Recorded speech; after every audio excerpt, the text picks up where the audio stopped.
Welcome, viewers, to another object lesson in the need to be wary of YouTube history videos. I chose Tipsyfish again because he's such a guilty pleasure to pick apart, but also because I reckon the Gilbert Islands warriors had the coolest kit the world has ever seen. No kidding, when I made my top 40 coolest uniforms in history video, I made them number 1. The Battle of Drummond's Island was a conflict between the US and the village of Aurora on April of 1841 at Drummond's Island. You can be pretty sure this flag wasn't there because this is from the Army, not the Navy. The cause of the conflict was the disappearance of the American seaman John Anderson, who was suspected to have been murdered by the village natives. Don't you think these hills are a bit lofty for an island with a maximum elevation of 10 feet? That's because it's far, far away in Jamaica, actually. Why do you do this, Tipsyfish? I confess I could not find out who this guy was, but most unlikely to be a common seaman just after the invention of photography. Dressing that well, too. In retaliation, the members of the expedition killed 12 of the natives and burned the village to the ground. No, they did not have teepees in the middle of the Pacific Ocean. What you've got here is an episode in the long Indian Wars in the mainland USA, the burning of an abandoned Cheyenne village. The USS Peacock was commanded by Lieutenant William L. Hudson, the commander of the United States Exploration. Clean bill of health. Both the ship and the man are exactly who he states they are. Well done. Hudson had learned from a member of his crew that a merchant ship had wrecked on a reef off the island's northwest coast years before. Painted in frigid northern Europe, sure, but it's still a shipwreck, so I won't put it towards the boner count. Most of its crew were massacred, except for a woman and a child, who was supposed to still be alive. No, that is a whole bunch of white settlers being massacred by Indians in the USA. On April the 6th, the Peacock anchored off Aurora and Drummond's Island. Does this look like a primitive island in the Pacific Ocean to you? And as you can see, none of those ships is the Peacock. But you get this one free, I forgot to add it to the boner count. Hudson went ashore with a couple of Navy officers, as well as the scientific corps. This is probably my favourite boner of the whole video, and the reason is, what he usually gives as a reason why he uses falsified pictures is that he doesn't want to have to pay for them and uses public domain ones if it means they're wrong ones. Yet here he is just totally stomping on that principle and using one that was done 5 minutes ago by a book that's still in print. Initially, the natives were described as calm and peaceful, and they led the Americans to their village center. So just why did the US ships go to this obscure island? You're probably thinking, with names like this, it must have been a humanitarian aid mission, emergency supplies of consonants. But no, it was an oceanographic study, I'm afraid. Aurora was said to be where the massacre had taken place, and Hudson wanted to inquire about the shipwreck. The images you're looking at here are absolutely spot on, good inclusions, because they're relics of that US expedition. And the stranded woman and child. The natives spoke nothing of the incident, but parts of the vessel were found inside the village huts, though most of the buildings were deemed off limits. And somehow he thinks the way to illustrate searching the islanders' houses is to show a Union warship sinking a Confederate warship in the future. All was well until Hudson and his men were returning to their ship. Really? Returning to their ship? Would you return to that ship? They noticed that a member of the procession was missing.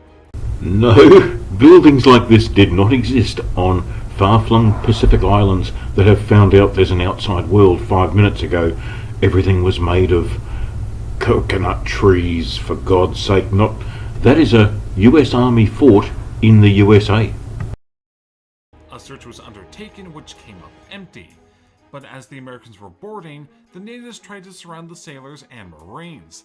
The natives threw rocks and waved their weapons at the boats as they were shoved off. While no one was harmed, Hudson waited for reinforcements, which arrived the following day. Yeah, they were reinforced by a bunch of time-travelling civilians from Hawaii, from far in the future. How do you do this stuff, Tipsyfish? After it became apparent that the sailor would not return, Hudson attacked the town to administer punishment against the natives. About 80 Marines and sailors landed.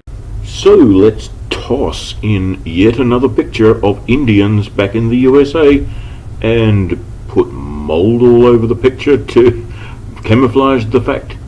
At daylight, around 700 native warriors were dancing in the jungle near the beach. Might as well just use a picture of Fiji because, well, don't they all look the same, Anyway, it's such a marvellous resemblance for the Gilbert Islands, just look how flat it is. As the boats pulled in, Walker demanded that they let the seamen go. However, the demand was ignored, and the natives entered the water and headed for the boats, forcing them to retreat a small distance. For which he decides to use the rugged Indians of the Chaco, half a world away and landlocked. After this, Walker turned his boats around and opened fire with a rocket at the mass of warriors. Then again, maybe this is the boner that should get the Tommy Lee or Ron Jeremy award for boner of the video. Yeah, there is a Drummond Island in Michigan, USA, and he got confused.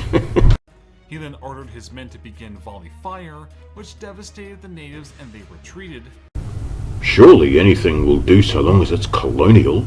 Never mind if they're the wrong countries in a landlocked desert on the other side of the world. The natives are restless. With them going back into the bush and the Americans landing, the natives were not gone for long. Many returned to defend their villages, and they unsuccessfully skirmished with Americans for hours. When all the buildings of Aotearoa were burned, fear not, Tipsyfish, it may be a hideously irrelevant picture, but it doesn't count to increase the boner count. You used it before, remember? Walker and his men moved on to another nearby village and destroyed it as well. There were no American combat casualties, but the armed boats were damaged in some way during the action. This pic would have worked brilliantly if only you'd cropped it. I reckon this is what you were going for here.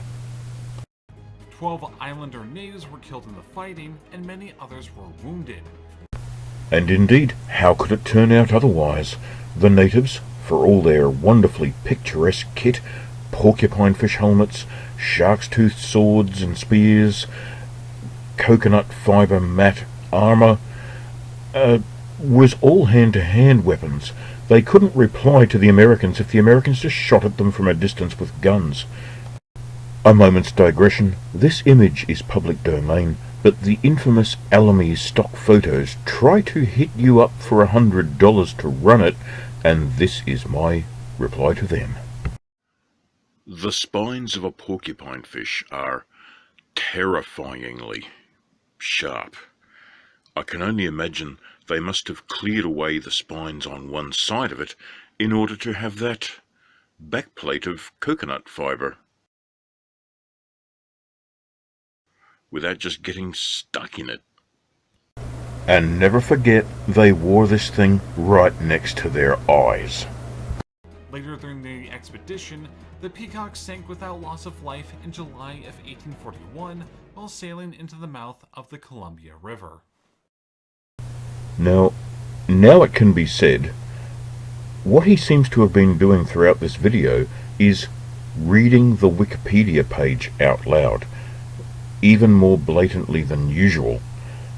But at least he had the good sense not to run this awful moment on the Wikipedia page, where they say that the disappearance of the American seamen was suspected, with no evidence, of having been murdered by the natives.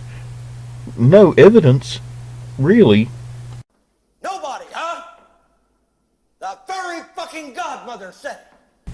Come on, Wikipedia. List of possible suspects? Just them. Come on. As for Tipsyfish, it's just as well he didn't read the source material, or he would have seen this, to modern eyes, utterly lurid instruction the expedition was given. Have intercourse with men, and especially with savages. No kidding. That was their brief. Thank you for your attention, and a very good night to you.